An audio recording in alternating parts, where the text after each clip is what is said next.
కొన్ని ఉల్లిపాయలు కూడా ఉన్నాయి కదా, బాగుంది టేస్ట్. ఓకే, మెంతులు వేసారు, మెంతులు ఫ్లేవర్ వస్తుంది, మంచి వాసన వస్తుంది, మంచి వాసన.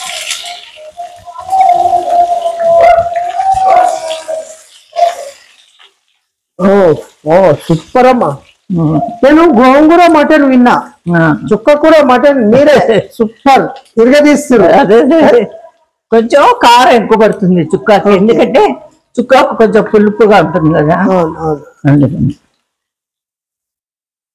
ఇది మంచి వేగాల, కొంచెంసేపు వేస్తాం. ఇప్పుడు ఆ వాటర్ వేస్తారా? వాటర్ ఎందుకంటే కొంచెం ఎక్కువగా ఉన్నాయి కదా వాటర్. బాయిల్ చేసిన వాటర్, మటన్ బాయిల్ చేసిన వాటర్.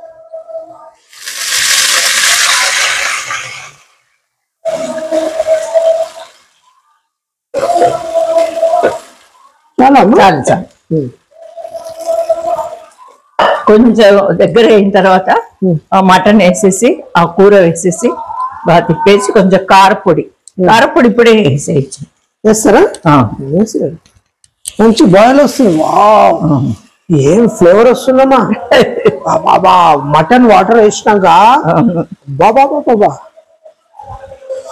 ఆహా, కారపొడి చాలా అనుకుంటా. సూపర్. ధనియాల పొడి ఇద్దాం, కొంచెం ధనియాల పొడి.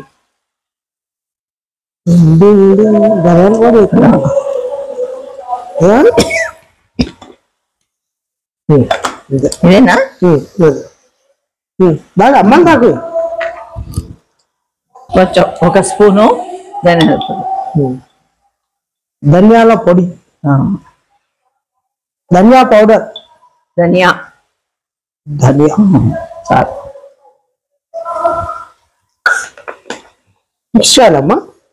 ఏం లేదు, అవసరం లేదు, వాటర్ ఎక్కువ ఉంది కదా, అవసరం లేదు. నాకు మూతలు ఇలా తెచ్చి పెడితే ఇష్టం ఉండదు, వెంటనే మూతలు పెట్టేస్తాను, నీట్గా ఉంటుంది. అక్కడ ఉంది మూత, మెంతుంది. సూపర్. అయితే చెప్పండి అమ్మా. ఇంకేం చెప్పాలి? అది ఇంకెంతకు చెప్పాలి కదా, ఆ నీళ్ళంతా దగ్గర ఎంతకు చెప్పాలి. మీకేం డౌట్స్ ఏంటి ఇంకా?